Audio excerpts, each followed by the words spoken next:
જમીન છે એ આપણા ગામના 5 જણાને રોજગારી આપશે। બાકી તો અમેરિકા જેવા દેશમાં ગાડીઓ હાંકવાના રોબોટ આવી ગયા છે, રોજગારી છીનવાઈ ગઈ છે। ઘરમાં કામ કરવા વાળો રોબોટ, નોકરી ક્યાં કરશો? આપણે જગતના બાપ છીએ, આપણે બધાનું ભરણ પોષણ કરીએ છીએ, આપણે બધાને રોજગારી આપીએ છીએ। પશુપાલનનો વ્યવસાય પણ એ છે કે લોકોને રોજગારી આપશે, એમાં ક્યારેય મશીનરી આવવાની નથી। જો જમીન વિહોણા થઈ ગયા હશું, આજે સરકારની નિયત ખરાબ છે, એટલે આપણો 50 વીઘાનો ખેડૂત ખાતેદાર હોય તો દેવાદાર છે।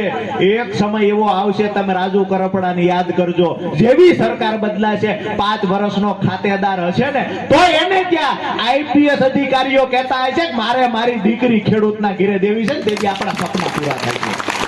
આ કોઈ તમને સપના બતાવવાનું નથી આવ્યો, પણ મને નજર સામે દેખાય છે કે જે દિવસે સત્તા પરિવર્તન આવશે અને ખેડૂતો માટેની સરકાર બનશે, ખેડૂતો માટે વિચારતા હશે, તેથી આપણા 5 વીઘાનો ખાતેદાર સર્વે સર્વા હશે અને એ ખાતેદારને કોઈની સામે ભીખ નહીં માંગવી પડે। આ સત્તાની અપેક્ષાએ આપણે નીકળ્યા છીએ કે આપણા ખેડૂતોનું ભલું અહીંયા થશે। આજે બજેટની વાત આવે, કોણ વાત કરે છે આપણા ગામડામાં આવી? 60% થી વધારે આપણા ખેડૂતોનું બજેટ જ્યારે અપાતું હોય ત્યારે માત્ર 4.5% ખેડૂતો માટે અપાય। કેમ કોઈ બોલતા નથી? કેમ કોઈ બોલતા નથી? 60% થી વધારે અમારી સંખ્યા છે, 4.5% બજેટ, જે ટોટલ બજેટ છે એમાંથી 60% કરતા વધારે બજેટ શહેરોમાં વપરાય છે। ખેડૂતોને અને ગામડામાં રહેતા લોકોને કાયમ માટે ગરીબ બનાવવા, આ લોકોને શિક્ષણ ન મળે એવી વ્યવસ્થા ઊભી કરવી। માસ્તરો છે તેને કે ચકલાટોવા જજો, કારણ કે સાહેબની અહીંયા સભા છે તો બસમાં બધી ભીડ ભેગી કરીને આવો, એમાં કોઈ શંકાને સ્થાન નથી। તો એમએસપી કાયદો બનવો જોઈએ કે ના બનવો જોઈએ? એવી જ બીજી વાત છે કે સરકારની કૃષિ વિરોધી નીતિના કારણે અમારા ખેડૂતો દેવાદાર બન્યા છે, તો સરકારે ખેડૂતોનું દેણું માફ કરવું જોઈએ। આ વાતમાં આપણે સહમત છીએ? તો ખરેખર જે માંગણી એ લોકો કરે છે એ જ માંગણી આપણી છે। અમે પણ ઈચ્છીએ છીએ ગુજરાતના ખેડૂતના દેણા માફ થવા જોઈએ। અમે ઈચ્છીએ છીએ કે એમએસપી મુજબ કાયદો બનવો જોઈએ, ખેડૂતોને પૂરતા ભાવ મળવા જોઈએ।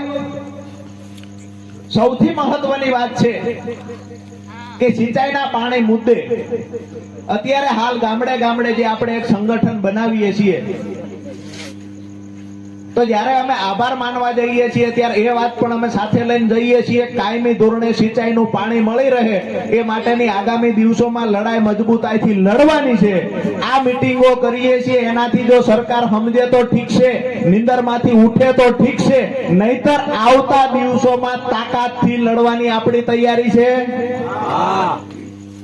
તો હું મને વચન આપો કે ખરેખર આપણા વિસ્તારમાં સિંચાઈનું પાણી મળવું જોઈએ, જ્યાં સુધી પાણી ન મળે ત્યાં સુધી લડવું જોઈએ, એમએસપી મુજબનો કાયદો બનવો જોઈએ, ખેડૂતોના દેણા માફ થવા જોઈએ। આ તમામ લડાઈ મુદ્દે આગામી દિવસોમાં જ્યારે પણ હાકલ કરીએ ત્યારે આખું ગામ, આજુબાજુના ગામના ખેડૂતોને લઈને આપણે નીકળી પડશું।